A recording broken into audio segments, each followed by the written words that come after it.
Bonsoir à tous et bienvenue dans le Flash Info. La presse étrangère accréditée en Côte d'Ivoire a rendu hommage hier soir aux journalistes et autres victimes tombées dans l'attentat contre Charlie Hebdo. Hommage rendu à la faveur d'une cérémonie tenue hier à la Maison de la Presse en présence de la ministre de la Communication et l'ambassadeur de France en Côte d'Ivoire. Une minute de silence et des bougies pour déchirer l'obscurité. Ce vendredi soir à Abidjan, la presse étrangère accréditée dans le pays rend hommage à Charlie Hebdo. C'est la liberté d'expression dans sa globalité qui a été touchée. On a assassiné des dessinateurs qui utilisaient du texte, mais rarement, et souvent c'était surtout des dessins qui pouvaient être compris à travers le monde. Sur les planches réalisées par Wish Magazine, cette bande de dessinateurs de presse ont dit non. On s'est senti touché d'abord en premier, même si c'est toute la famille de la presse qui est touchée. Tout naturellement, nous sommes venus pour soutenir cette initiative. L'ambassadeur de France, Georges Serres, salue ce rassemblement qui témoigne la solidarité d'un corps. Je suis Charlie, la ministre de la Communication l'affirme, il ne faut plus que cela se reproduise. Cet acte ignoble qui a été posé ne tuera pas la liberté d'expression. Cette liberté belle, qui n'est pas seulement chère au cœur des journalistes, qui est une liberté chère à l'humanité.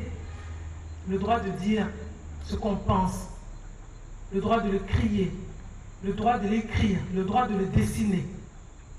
Ce droit, il restera. Et nous devons tous nous lever contre tous ceux qui veulent la museler.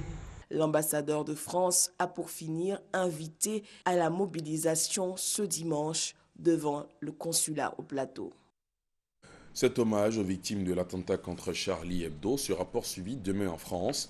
C'est sous haute sécurité que vont se dérouler des marches républicaines demain à Paris et dans plusieurs villes de province.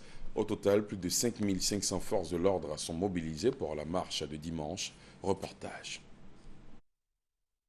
Le plan Vigipirate qui a été rehaussé dans la région Île-de-France et qui fait l'objet de mesures particulières sur le reste du pays devrait être conforté au cours des prochaines semaines, a indiqué le ministre Cazeneuve au sorti d'une réunion à l'Élysée. Le plan antiterroriste dans la région parisienne, lui, élevé depuis mercredi à son plus haut niveau, devrait être maintenu pour les prochaines semaines aussi et même renforcé. Dimanche, une manifestation en hommage aux victimes des attentats en France devrait se tenir à Paris. François Hollande et de nombreux dirigeants étrangers devraient y participer. Toutes les mesures sont donc prises pour que la manifestation se déroule dans le recueillement, le respect et surtout la sécurité. Entre-temps, dans les locaux du journal Libération, l'équipe du Charlie Hebdo s'est retrouvée. Il devrait plancher sur la sortie d'un numéro en ce début de semaine. Il comprendra 8 pages. La marche s'annonce donc grandiose demain en France. Aux côtés du président François Hollande seront présents la chancelière allemande Angela Merkel, le premier ministre britannique David Cameron, le président du Conseil italien Matteo Renzi et le président du gouvernement espagnol Mariano Rajoy. Des chefs d'État africains sont aussi annoncés. Plus d'1 million de personnes sont attendues dans la capitale française. En bref, sachez que l'ancien prêcheur radical britannique Abu Hamza a été condamné hier à la prison à perpétuité à New York pour prise d'otage et terrorisme.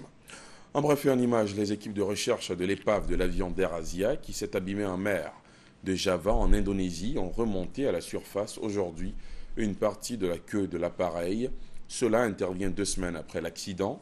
De grands coussins de levage gonflables ont été utilisés pour remonter cette partie de la queue de l'avion, la plus grande section de l'appareil retrouvée jusqu'ici, qui était à une trentaine de mètres au fond de la mer. Et puis à suivre dans la grande édition, la page culture, c'est la tradition du samedi. Ce soir, on s'intéresse à la ligne d'or, c'est le titre d'un ouvrage écrit par Charles Pémont, roman qui traite du développement personnel à travers 176 pages. Toute la substance et les grandes lignes dans la page culture, c'est à suivre dans le 20h. C'est la fin de ce Flash Info, merci de l'avoir suivi, à tout à l'heure.